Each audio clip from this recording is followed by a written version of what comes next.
Hello, everyone, and welcome back to the Joy-Filled Universe podcast. I am your host, Lisa Ryan, and I am so excited to be here with all of you today because we are going to discuss something that I think quietly keeps people stuck, and that is having the ability and the willingness to change our minds. Because somewhere along the way, many of us have learned that changing our minds meant something bad, right? Maybe it meant that we failed, or we made a mistake, or we're flaky, and we don't know what we're doing, or we're just wasting time, whatever it could be. But what if changing our mind wasn't viewed as a weakness at all? What if changing our minds represented wisdom or growth? Or what if it simply represents becoming more aligned with who we are now versus who we were then? Because here's something that I've come to realize. The person making the decision 6 months ago, 3 years ago, or 10 years ago was operating with different information, different experiences, and different levels of awareness. And if we have grown over time, which many of us do, why would our choices of the past stay exactly the same in our present and future? They wouldn't, right? They would evolve and change just like we do. So now, let's think about this. How many people stay in situations far longer than they should because they don't want to admit that they made a wrong decision? I know people who have done this, and I have absolutely done it myself. People stay in jobs longer than they should, relationships with partners, houses, friendships, cities, and environments too. And when people fall out of alignment and they find themselves staying in a situation, it's clearly not because they want this circumstance to exist any longer, but we find ourselves staying maybe because we spent an extensive amount of time getting there, or invested a ton of energy, or announced it to everybody. We made a really big deal about it. Or worse yet, we stayed because somehow it feels like it's an admitted failure. And I think sometimes we confuse consistency with loyalty to ourselves. We think to ourselves, I said I wanted this, therefore I have to keep wanting this.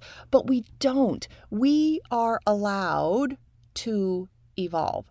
We are allowed to say, I thought I wanted this, I tried, I learned from this, and now I want something different. And if you have been listening to this pod, you know that I coach some folks who are living in the wonderful world of 9-to-5 work. So I'm going to go ahead and pull the thread here on careers for a second. Some of us may have spent years thinking about a certain role or position and believed this is my dream job. And then we get there and it ends up being like the worst job ever. Maybe the culture isn't right, or the environment is a total energy suck. Maybe the commute is awful, or maybe we realize that what looked exciting from the outside didn't actually fit with who we are.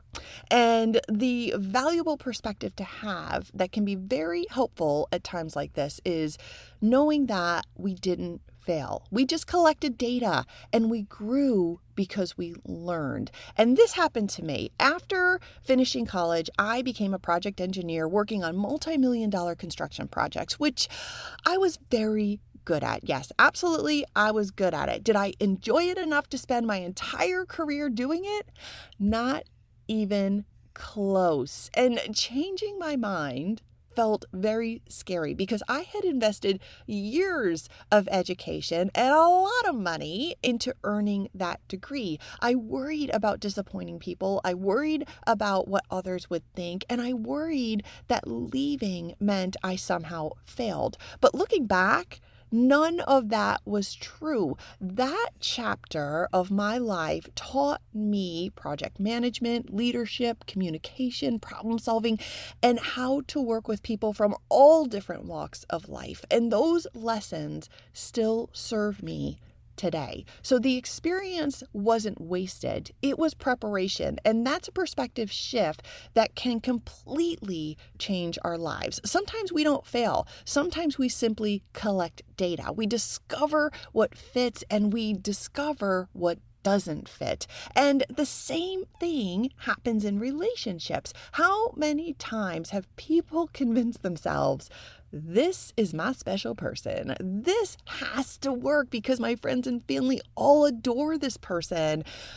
We have already been together for a while. I don't want to risk being alone, or I certainly don't want to start all over again. Then one day we realize that we've grown and our values have changed, our vision for the future has changed, and what once felt aligned no longer does. And that's all perfectly okay. And one of the questions that I ask my coaching clients over the years in times like this is, what if staying in this relationship is preventing you from meeting the person you're truly meant to be with? Because if you think about it, sometimes the very thing we're clinging to is the thing that is blocking what's truly meant for us. Okay, now let's talk about houses real quick because this one becomes very personal for me. So years ago, I built a beautiful home in the suburbs of Northern Virginia. It was gorgeous and everything looked perfect. It was such a lovely home. However, there was only one problem: the commute. I completely underestimated how much time I would spend sitting in traffic. I was waking up around like 4 a.m, leaving my home before dawn and getting home late at night. And by the time I got home and I ate dinner and I showered and I went to bed, it felt like I barely lived in the home that I had worked so hard to create. And eventually I had to admit that I had made a decision that was not serving my quality of life. And that realization for me was no fun at all. And it certainly was not inexpensive, but it was honest. And sometimes honesty requires us to change our minds. And now another example too, when it comes to moving house, because I told you this is very personal for me. I have done this several times and I keep evolving, but I've done it several times. So back in 2021, I accepted a new position in my company and I moved to Texas. And not only did I move there, I went all in. I sold my home. I built a new one, I decorated it, I invested my time and my money and my energy, and I truly believed that I would stay there for many years. And then about 1 year in, something unexpected happened. And this quiet little voice inside of me came whispering and it said, you know what, Lisa, this isn't for you. And now I'm thinking that maybe COVID certainly played a role here because I didn't know many people and everything still felt so isolated because we were still in this like full-on lockdown and life looked very different than what I had imagined. But regardless of the reason, something inside of me knew that it wasn't where I was meant to be, and it certainly wasn't where I was meant to stay. So after about a year, I decided to move back to Northern Virginia. And I am certain that there were people who thought, what a mistake, what a waste, what was she thinking? But, here's the thing. Moving to Texas truly changed my life because for the first time in a long time, I didn't have my normal happy distractions.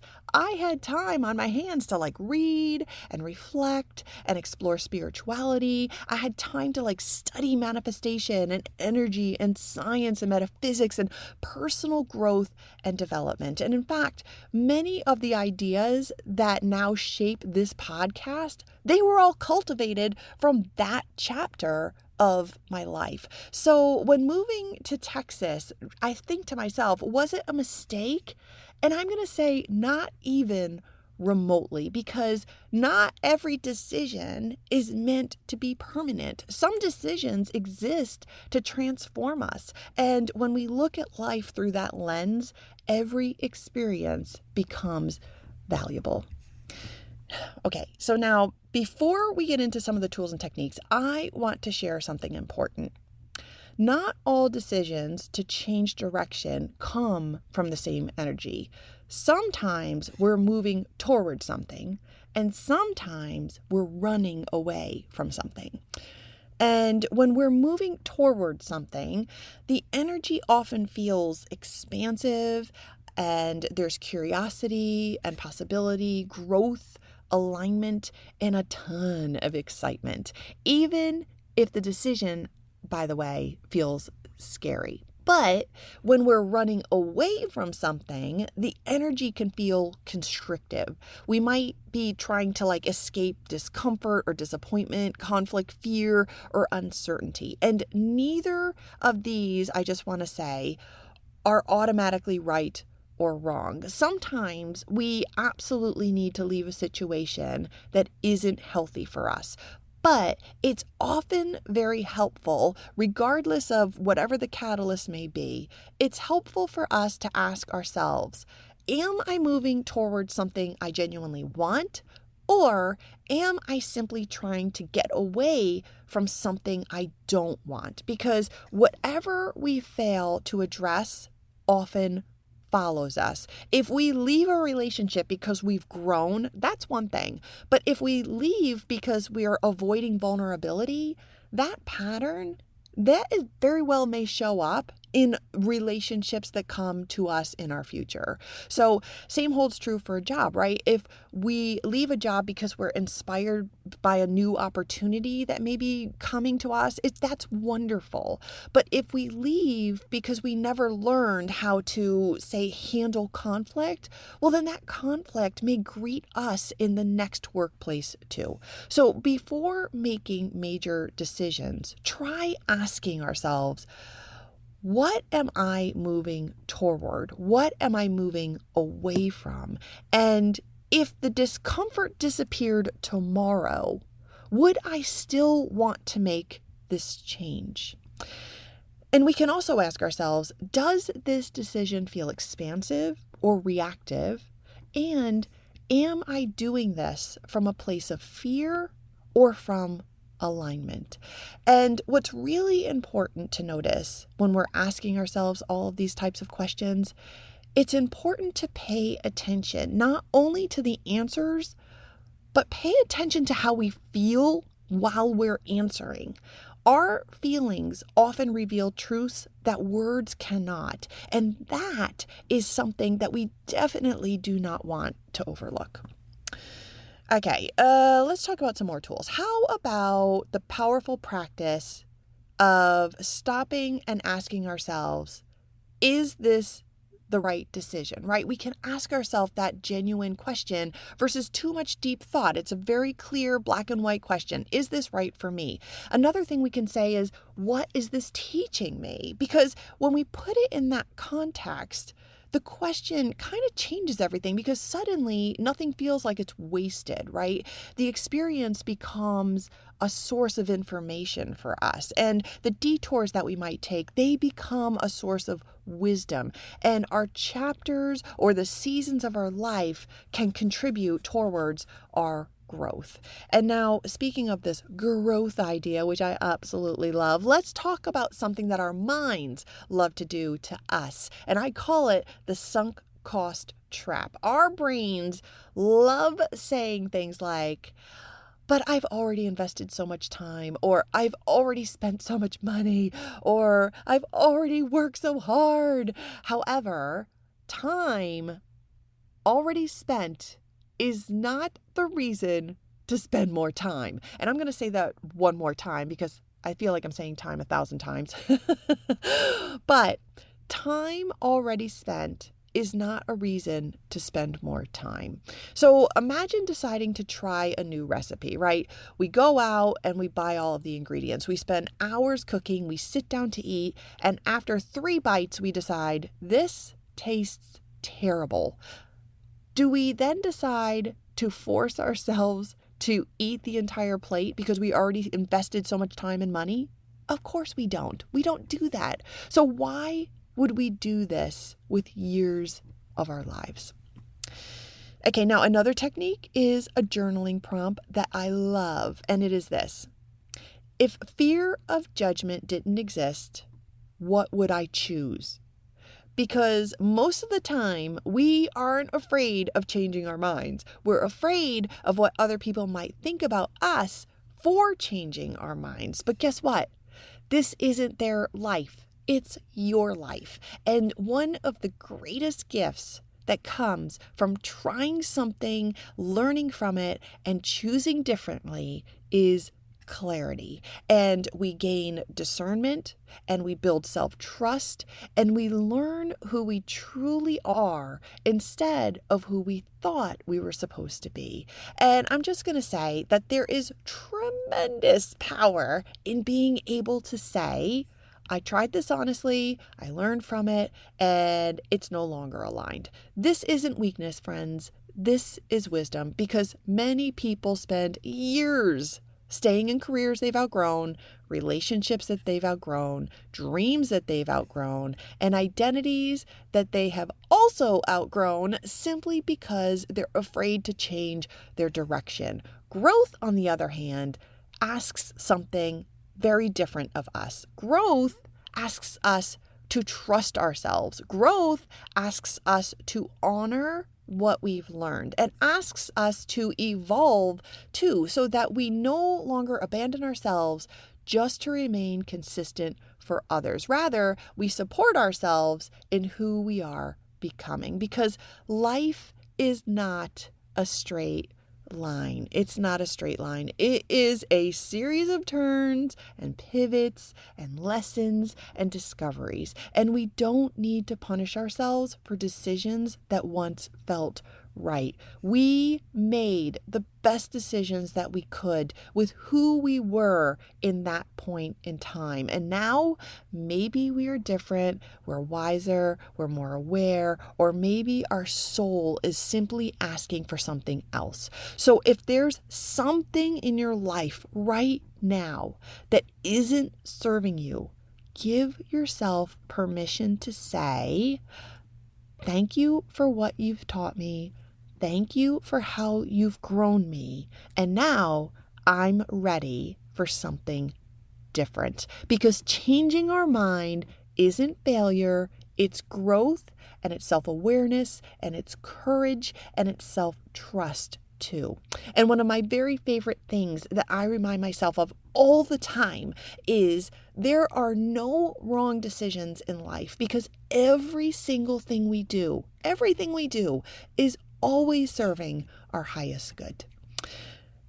And so if there is nothing else that you take from today's episode, because I feel like I've been talking really fast here, and I'm hoping that all of this is making sense, because this is something I'm really, really passionate about. And I've seen it come up in coaching discussions and mentoring conversations, and even just loose chats with friends and family. And I feel like sometimes we are just so far removed from the power that we genuinely possess every single day. So if you take nothing else from today's episode, I hope that you remember this. I hope that you remember that we do not have to stay loyal to an old version of ourselves simply because that version once made a decision. We are allowed to grow and evolve, and we are allowed to choose again. The people who truly love us will celebrate our growth, even when they don't fully understand it. And those who naturally fall out of alignment can still be appreciated for the role that they played in our journey, because every chapter in our life serves a purpose. Every experience teaches us something, and every decision, whether it lasts us a lifetime or it's just around for a season, it helps shape who we become. So don't be afraid to change your mind. Sometimes changing our mind is exactly how we change our life in ways that opens us up for opportunities and experiences that we could have never imagined, which is where incredible abundance showers upon us simply because we are setting ourselves free. And on that note, I believe that that's going to be a wrap for this week. And I hope that you enjoyed today's episode, and I hope that you found it to be super helpful and useful. And if you did, please do me an awesome favor and rate, follow, write a review, or even share this episode with a friend. All of this is always so helpful to me because it gets the pod noticed, and it also just helps all of us because it expands this incredible joy-filled universe. So I'm super grateful that you're listening, and I'm also grateful for your support. So thank you so very much. And on that note, I happen to be your very happy and excited to be here host, Lisa Ryan. This is the Joy-Filled Universe podcast, where we explore all the tools and tricks that are going to make your universe even more joyful than it already is. And I will see you next week. Bye.